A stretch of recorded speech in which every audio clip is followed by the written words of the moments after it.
Hi, I'm Hannah Craig from Timberline High School, and this is my original oratory speech. Mitochondria is the powerhouse of the cell. I'm glad school has taught me this much, but as far as I'm concerned, that isn't what I needed to be taught.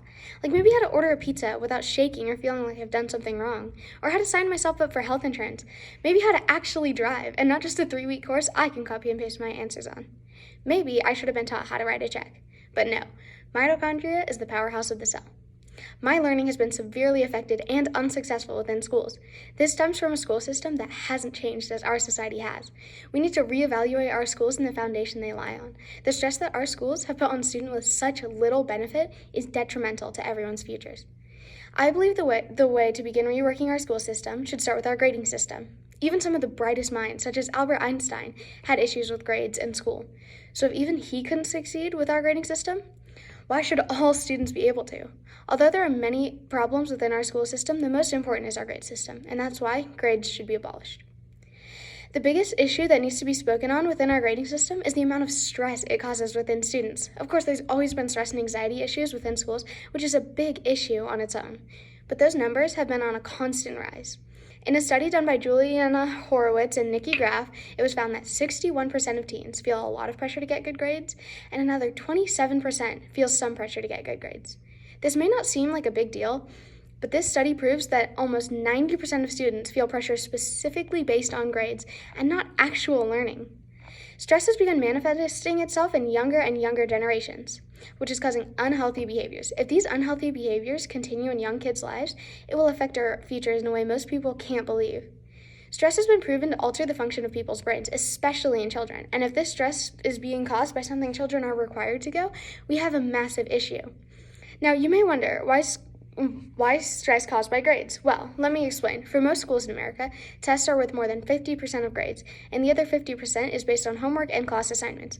I believe it goes without saying tests cause a lot of stress, and when you are given tests in all 7 classes and trying to balance that with homework in every class, it obviously causes mountains of stress. One of the most used excuses to blow off the topic of our grade system is, oh, I had that system when I was a kid, or the school system is just the same as it always was.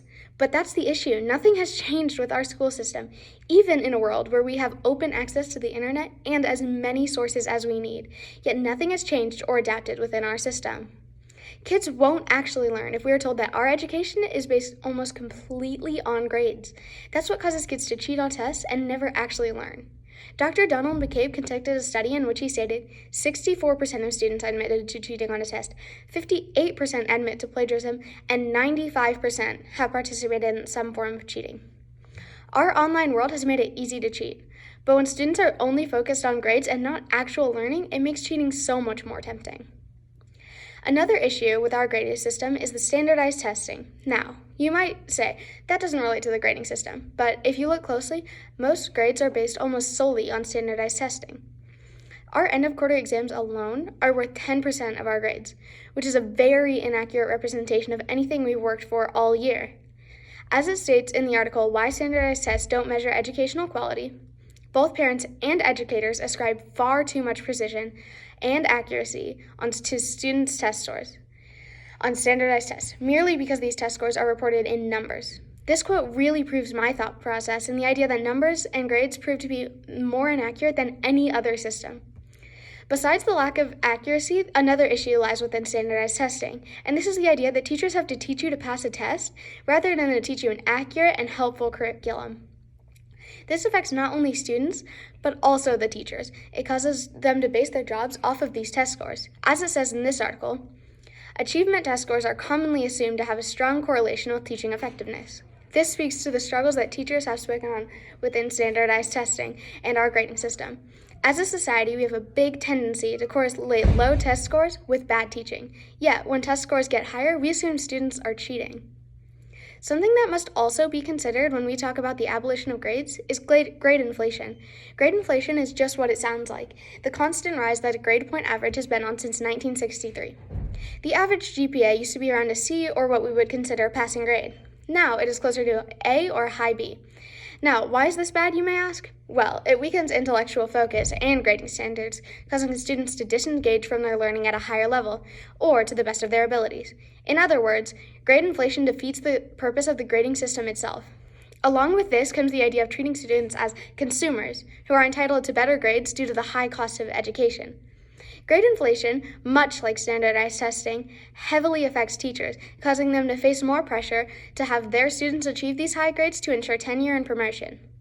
This also dampers colleges' ability to identify well-prepared applicants because it weakens grading standards.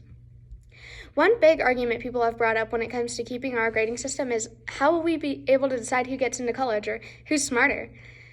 While this does bring up the good point of how we will really assess students, there is quite a simple solution: a pass-fail system.